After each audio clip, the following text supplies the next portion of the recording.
Вкупно 11 јавни обвинители се ангажирани да работат на утврдување на причините и можната одговорност за несреќата во Кочани. Како што информираат од основното јавно обвинителство, истрагата за трагичниот пожар во Кочани се проширува за да се реши случајот со несреќата.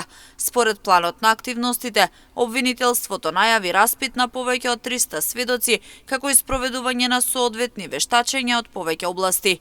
Јавниот обвинител Љупчо Коцевски утринава одржа координативен состанок со тимот која води истрагата, при што побара детална и ефикасна работа за да се расветли секој аспект од случајот. Јавните обвинители преземаат активности за обезбедување докази на терен, а фокусот е на темелно истражување на сите можни правци на одговорност, соопшти од обвинителството. Во текот на денешниот ден, тимот на истражители во Кочани ќе продолжи со собирање на материјални докази со цел да се добие целосна слика за настанот што го потресе целото општество.